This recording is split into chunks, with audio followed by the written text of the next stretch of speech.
there are multiple different kinds of tipping points, and just to define tipping points, really meaning a change in a system in the Earth system where the behavior after reaching that point is significantly different than the behavior of the system before that point. So it's not just incremental change. You push it a little more and it changes a little more. You push it a little more, it changes a little more. At some point in some of these systems, you push it a little more and it changes a lot. So that's what a tipping point fundamentally is. And, there are different kinds of tipping points, both in the physical system. So the ocean and the atmosphere and the cryosphere being the Earth's ice-covered surfaces themselves, and in the biosphere, so the living part of the Earth that includes all of the ecosystems that exist, plus us humans. And in my head, there are these sort of two classes of tipping points, some of which can really affect the whole planet, where if you hit one of these thresholds, it doesn't just change things in that particular system or locally or regionally, but across the whole world. And there are other ones that are a little bit more localized, but can be regionally devastating. And so, from that perspective, in my head, there are really three that stand out as being particularly concerning due to a combination of the fact that they would have global consequences, and also that we are either potentially quite close to them, or we really have no idea how close we are to them. Those top three would be the rapid loss of the continental ice sheets. So these would be the ice sheets in Greenland and Antarctica as well, which would result in much more rapid sea level rise than is currently being projected, and that would affect billions of people who live along the Earth's coastlines very quickly.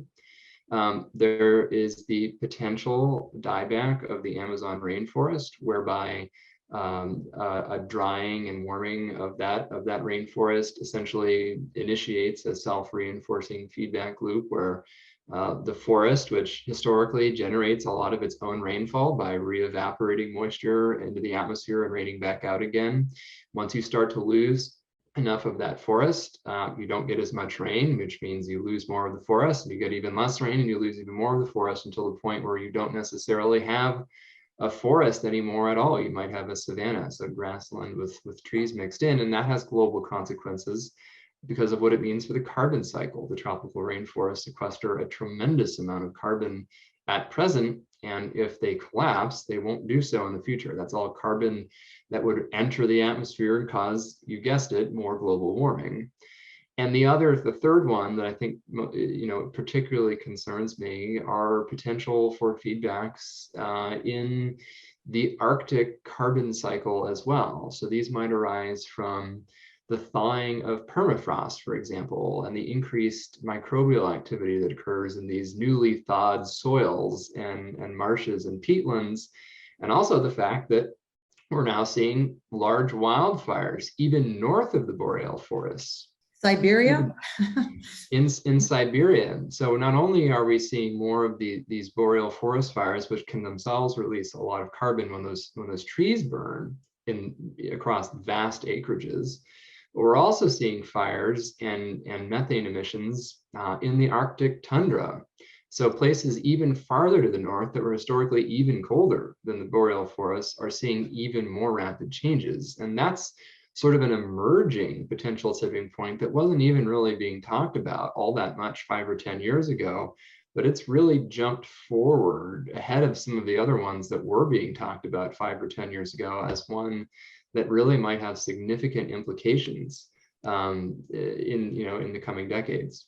And in addition to the permafrost, which is not permanent anymore, melting and releasing greenhouse gases, there's also been concern about releasing viruses. Maybe that's what you're referring to. Is that a real world problem, something else we should lay awake at night thinking about and maybe doing something about? Well, there is, of course, the question about how does the biosphere change, and what does that mean for disease vectors and for viruses. And even in the COVID discussion, there was quite a bit of discussion, was that related to climate. So there are certain things that we know, there are certain things that I think they're still relatively speculative. But on these thresholds that Daniel mentioned, and the ones that you listed at the beginning, One was the Atlantic or the meridional overturning circulation. Some people shorthand that with the Gulf Stream, and it is of course linked to freshwater input from high latitudes, which is increasing because of warming. There is an interesting point. Some people still say that will get us to an ice age. If we wouldn't have the global warming, that would be one possible scenario. In fact, if you are just looking at the past few million of years, we went from warm period to ice age to warm period. And there's this regular cycle of about 100,000 years. And we, in essence, would slowly move towards, if we wouldn't put a lot of greenhouse gas in the atmosphere, towards a cooler planet if this cycle would continue. But what in all likelihood will happen with a slowing meridional overturning circulation, or a slowing Gulf Stream, if you wish to use that language, is that less heat is being transported into the northern North Atlantic, Labrador Sea, Ermine Sea, across the North Atlantic current towards Norway. That's what a lot of people say regulates the climate of the northern hemisphere, of Europe mainly. But because we have a counter effect, so if some of that heat is not coming up, we have that counter effect of warming from the atmosphere. So what in all likelihood we will see is less warming over parts of the northern hemisphere, rather than slipping back to temperatures below the average that we had before we put greenhouse gases in the atmosphere. So I think we have to be a little bit careful that we are not going overboard with these things.